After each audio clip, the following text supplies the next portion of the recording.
And yeah, we'll kick it off. So first off, as I was preparing for this, I just wanted to say thank you guys so much. It's what an honor it is to get to do ministry with you guys, and this has been truly, truly special. Karen and I just celebrated 1 year of being here in Norman.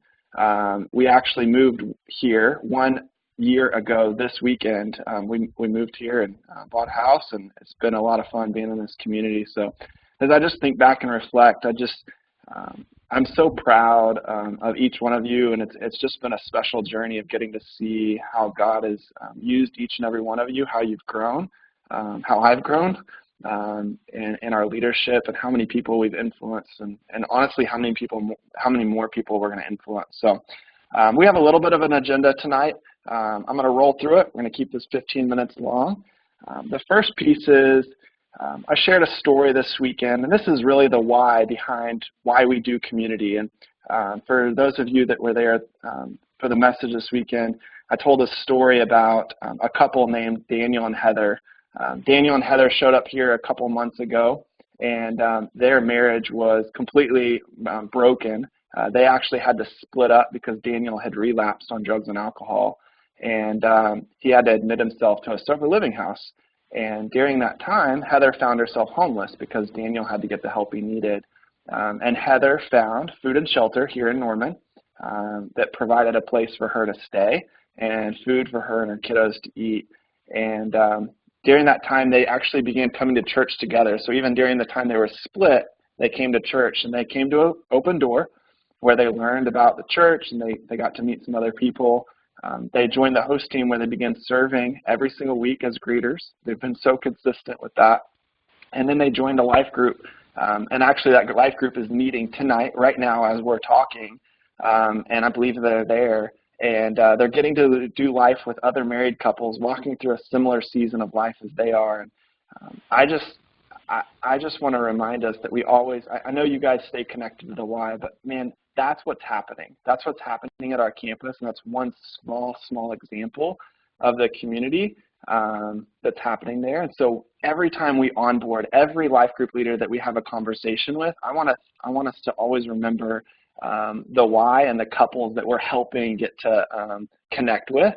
And it's just something super special for us to have. So I'm going to pray, and then we'll kick off into some of the logistics pieces. Dear Lord, thank you so much for each one of these leaders, Lord, as we're on this video call. I just pray for favor over them. I pray that I know they're all in a busy life and busy schedules and with kiddos and just craziness. And I just thank you for the time. What an honor it is that they would take time out of their evening to just tap into this call and grow in all of our leadership. Lord, we love you and we thank you. Amen. All right, so I wanted to remind us all of our goals. So we're going to talk about where we're at and where we're going. So quick update. If you guys want to take notes, you're welcome to. Otherwise, this is just an update of where you're at, of where we're at as a team. So right now we are at 130 life groups here at Norman. Our lowest dip, I think we went down to 126. We're back up to 130, and our goal for the end of the peak of the fourth quarter, basically means October, will be 175 life groups. Okay. Our community leaders right now, we are at 26 community leaders. That's just fantastic. We have 26 people on this team. Just incredible. When I showed up, there was 13 of us, and now we've grown to a team of 26. It's just pretty fantastic. So our goal is to have 30. And the reason behind that is that's the number of leaders, the community leaders that we need to take care of the 175 life group leaders. That will help us be healthy. Right now we have 28 mentors, and our goal is 25. So what does that mean? We just hit our goal with mentors, which is just fabulous. That does not mean that we're done with that. We're going to help kind of continue to bring some structure and some organization to that so that specifically we have mentors that will help with finances. We'll have mentors that specifically help with marriages, marriages that have existed for a while and marriages that before they've even started. So we're at 28 of 25. And then workflow, you guys know workflow, the People app, you guys go in and hit complete step. I just want to give another big shout out to you guys. you guys have done just a tremendous job. We were going several weeks there where we had people that had gone 3-4 weeks without being followed up with, and now right now we only have one. And so you guys have just really led that way super strong. And I just want to say thank you so much for bringing leadership in that area. Let's just remember, continue. As soon as you get that email about workflow, follow up with your people and hit complete step. And just a reminder, you do not have to, if somebody's not responding immediately, go ahead and hit complete step to show that you followed up with them. And then you can go back in and make notes as they text you back. So you don't want to sit there and wait on them to text you back for a week and then they go red and all that. So that's just kind of a reminder there. Let's go ahead and hit complete step as soon as you've reached out, because the goal is that our leaders feel needed and known, and they're going to feel that when we're reaching out. So, okay. Let me know if you have any questions there in the chat below for Monero goals. So our second thing, we're going to move into basically a recap real quick of our community leader gathering. As you guys remember, in the first quarter, we launched about 30 life groups. That means that each one of you had basically 30 conversations with different life group leaders. Here's the bad news. We lost about 30 life groups, which means that those 30 hours just go whoop, back down.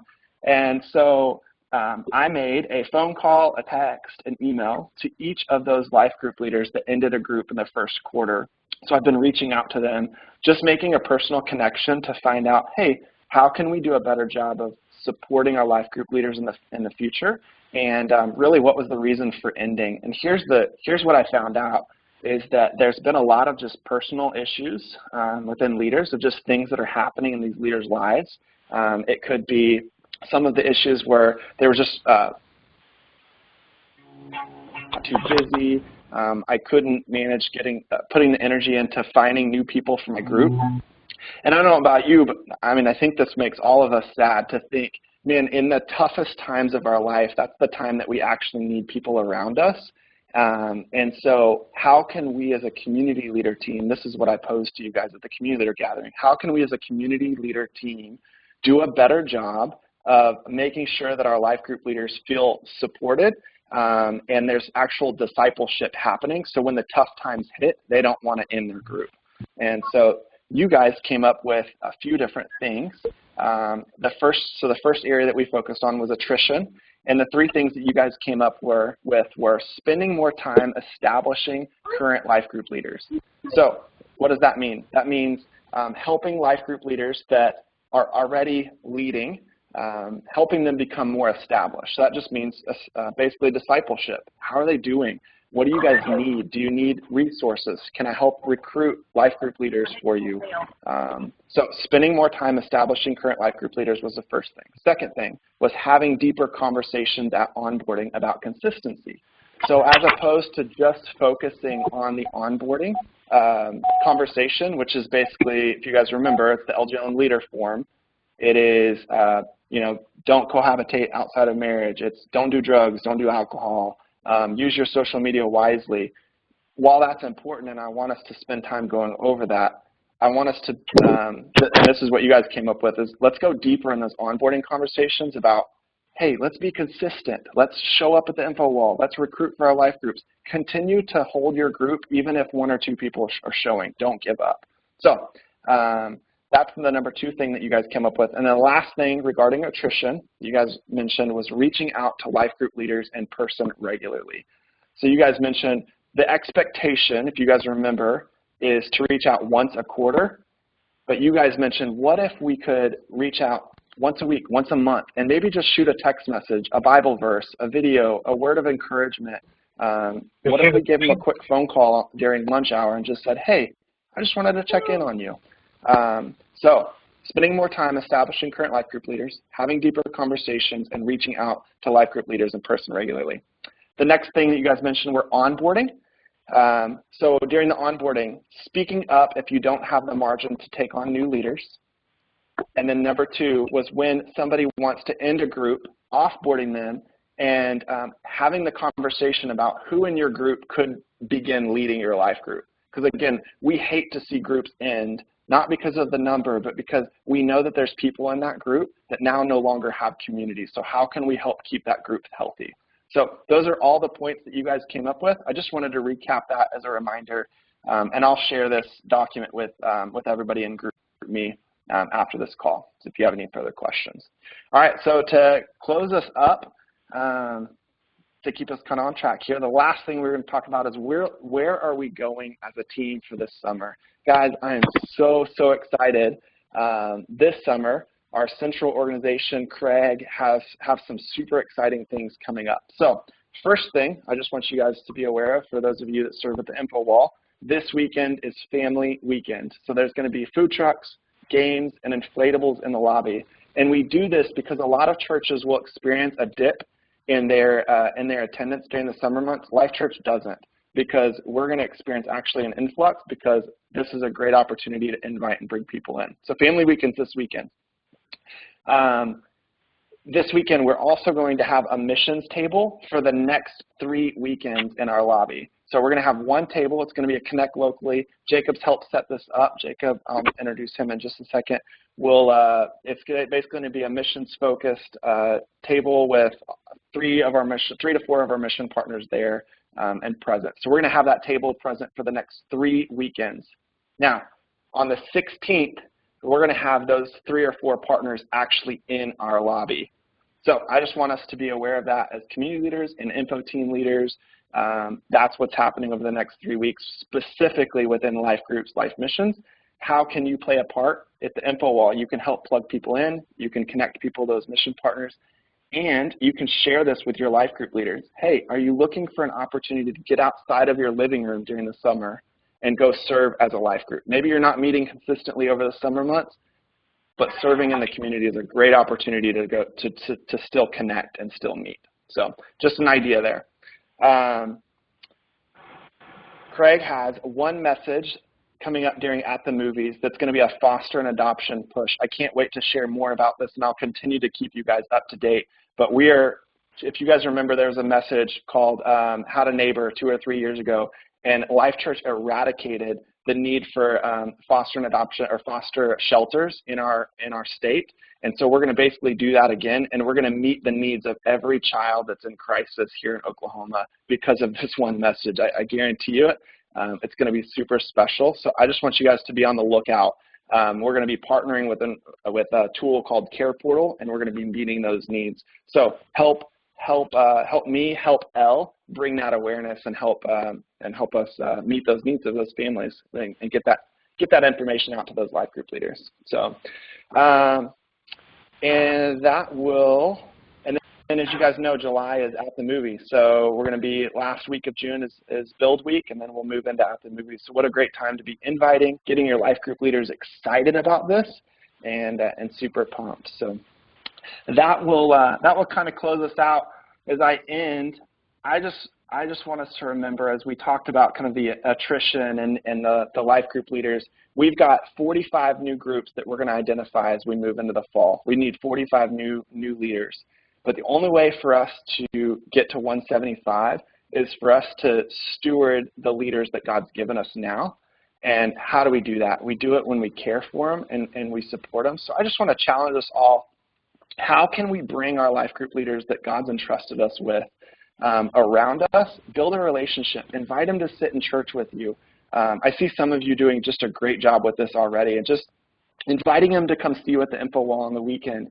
Text them during the week. Pray for your leaders. Never forget the power of prayer. Our life group leaders truly need this and could use the support in this season. So last thing is I want to introduce you. I don't know if everybody can see this, but Jacob Changer is on our video screen here. He is going to actually be leading the way for us the next 2 weekends.